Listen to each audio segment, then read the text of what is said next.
You are very good at this. So good that no one ever thinks to wonder. You pick up the phone before the second ring. You already know from the first word whether tonight is a bad night.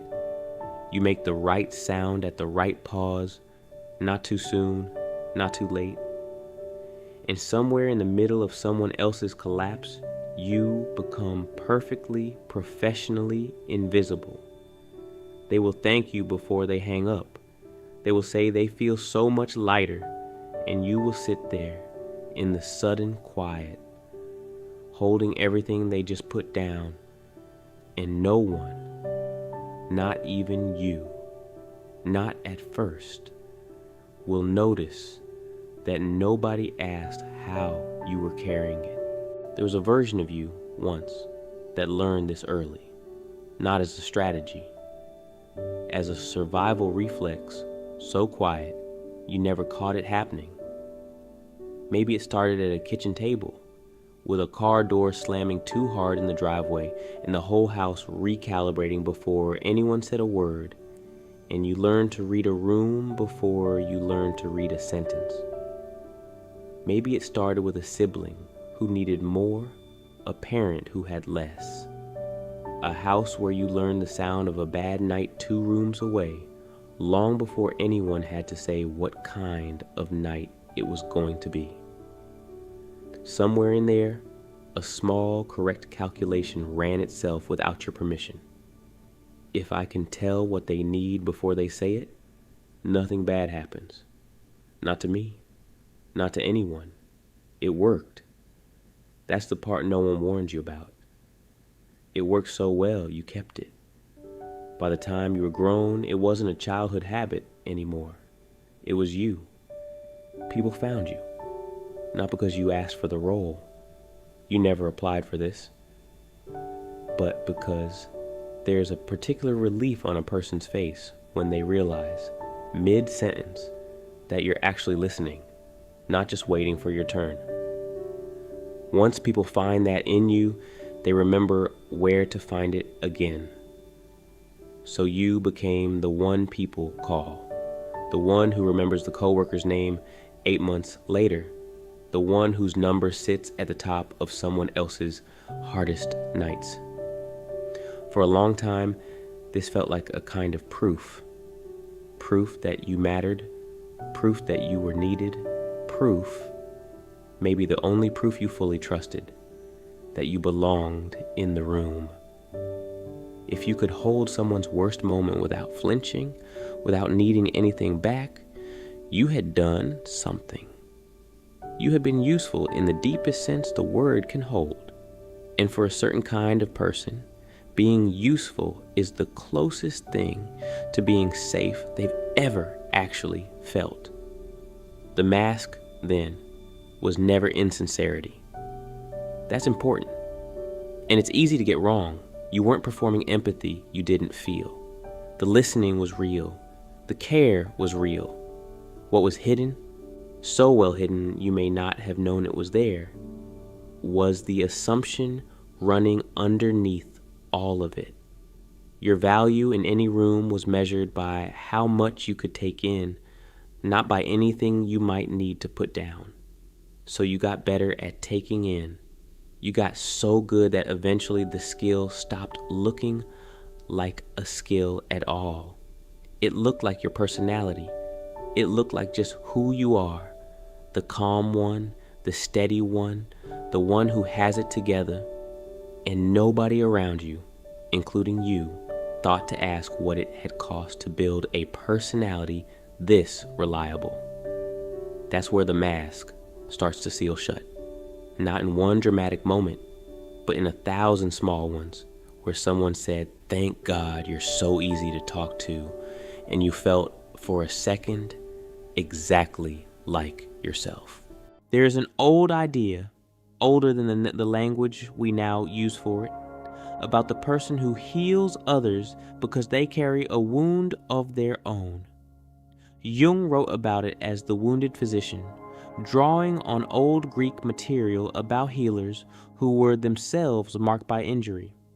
That material, in the Jungian tradition that followed him, later crystallized around a specific figure, Chiron, a healer who could cure almost anything in anyone who came to him, and who carried underneath his own hide an injury that never closed.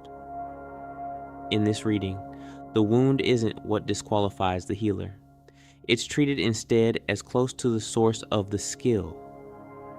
The idea being that the capacity to sit inside someone else's pain without flinching can come from already knowing the shape of that pain from the inside. Not sentimental. Not a claim that suffering makes you noble. Just a colder possibility that some people are equipped for this the way they are because of what they've already survived. But there's a second half to this that gets left out whenever the idea gets repeated as something inspirational. Jung used the word inflation for a related danger, a sense of self-swelling to fill an archetypal role until there's no longer a person underneath it, just the role worn like skin. Later in the Jungian tradition, that idea got applied specifically to the healer. What happens when someone stops holding both halves of themselves, the healer and the wound, and collapses entirely into the first one, becomes only the healer, only the steady one, only the person who is fine, because being fine is what the role requires, and the role has quietly become the whole identity. Here's what that looks like from the inside, in a body, on an ordinary Tuesday. You take a call. Someone is unraveling on the other end. You do what you always do.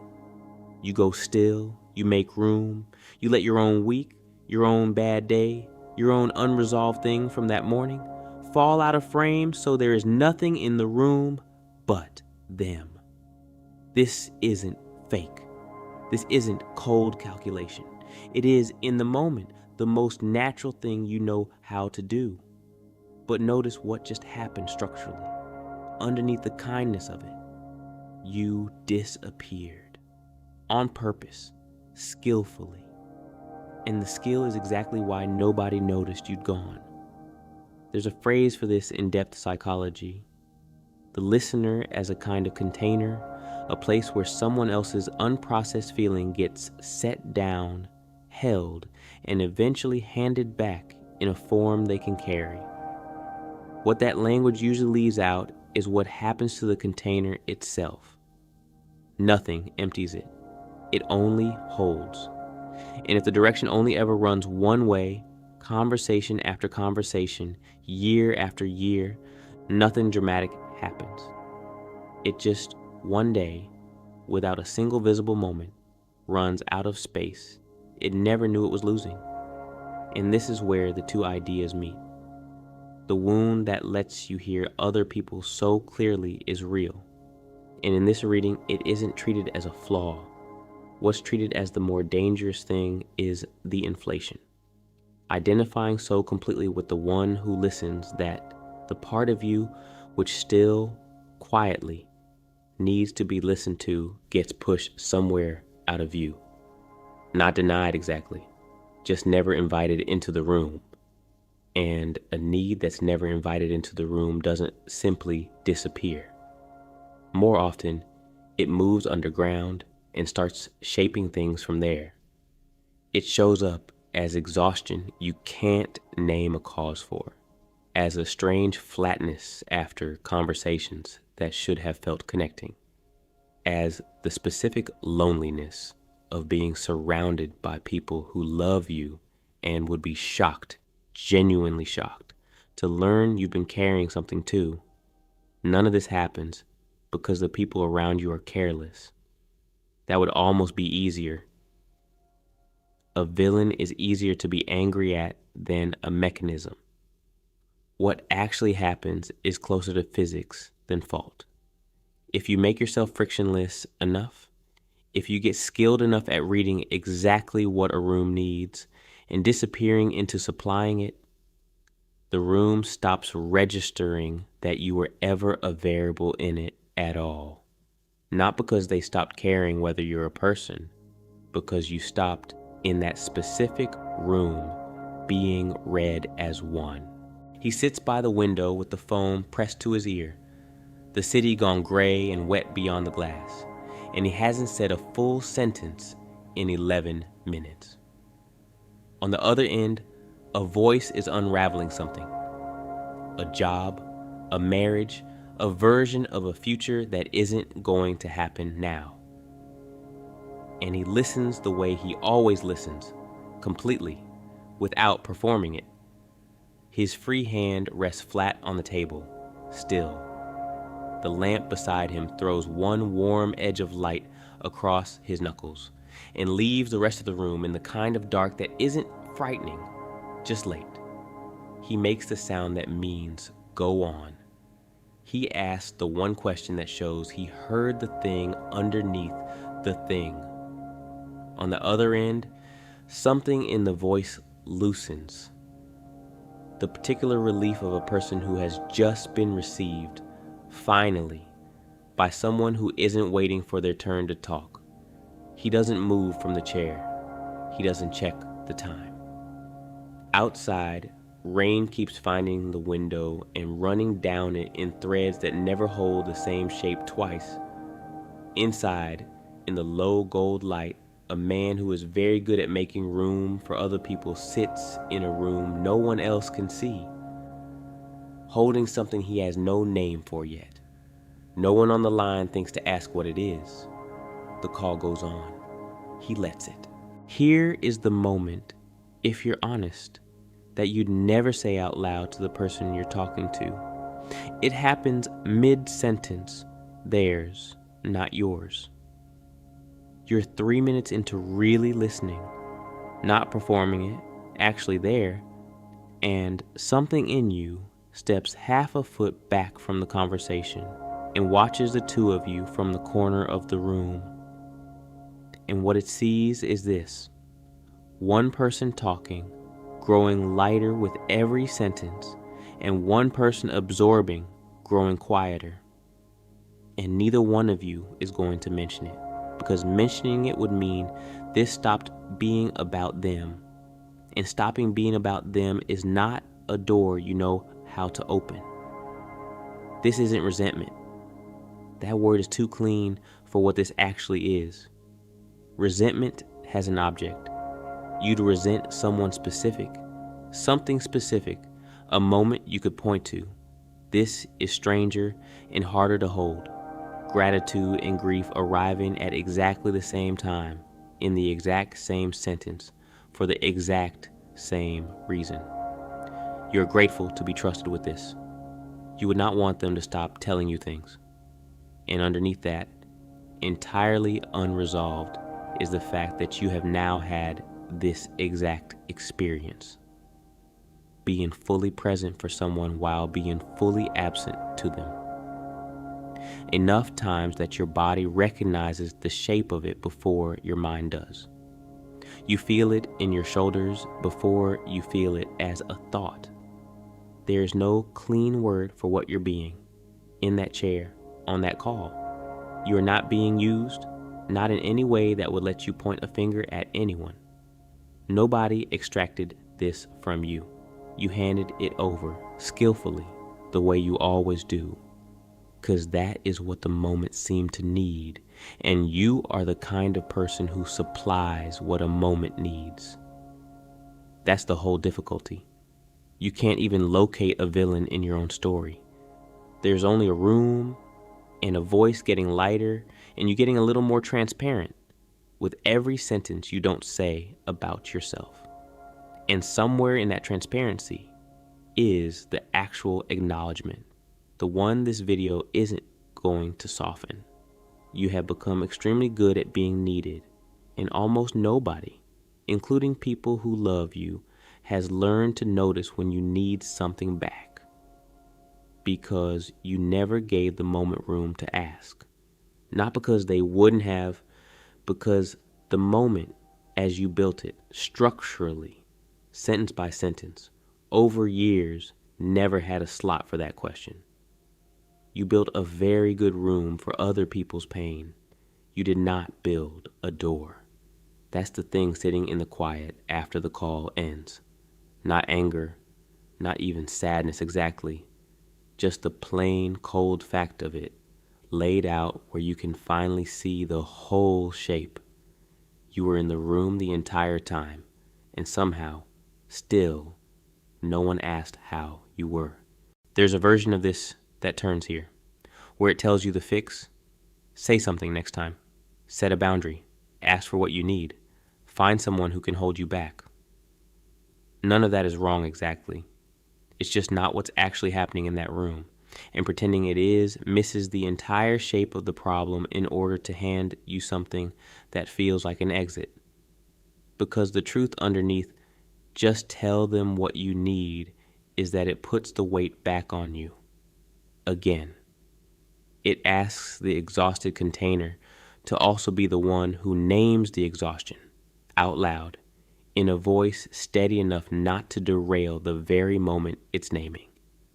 It asks you to interrupt someone's collapse to announce your own, which is precisely the thing every instinct you've spent your life building was designed to prevent you from doing. This isn't, in any way that matters here, a boundary problem or a missing skill. You are missing something that was never supposed to be your job to build alone in the first place. A room where the question comes to you unasked. And find someone who can hold you back.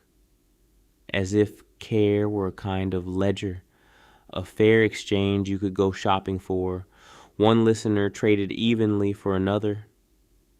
Mistakes what this actually is. You are not looking for a transaction. You are looking for the specific, unrepeatable experience of being seen by someone who wasn't prompted to look. The asking ruins it a little. Not entirely. Asking for support is real and sometimes necessary, and nothing here is telling you not to. But it doesn't touch this particular ache, the one underneath tonight's version of the story, which isn't, I have no one to talk to. It's, I have never once, in this specific role, been the one who got asked first. So this isn't going to resolve into a checklist. There isn't a clean turn where the video tells you how to flip the dynamic, because the dynamic isn't a switch. It's a structure built slowly out of 1,000 competent, generous, real moments, each one making you a little more fluent in disappearing and a little less practiced at being found. What's true simply, without a bow on it? You are right now sitting in a room built almost entirely for other people's weather. The lamp is warm. The rain keeps finding the glass. Somewhere close by. Someone is grateful to you tonight, genuinely, and has no idea that gratitude and loneliness can occupy the exact same hour in the exact same person. That's just where you are. Not fixed by the end of a video. Not meant to be. You don't have to make this mean something bigger than it is tonight. You don't have to turn it into a lesson about yourself. You can just let it be what it is. A room, a phone still slightly warm in your hand, and a version of you that gave again, without asking anything back, because that is the shape you've always known how to be in. Somewhere tonight, someone is hanging up the phone feeling lighter because of you. They won't think to ask how you are. That's not a failure in them. It's just the shape of the room you built. One good, careful listen at a time. You don't have to fix it before you sleep.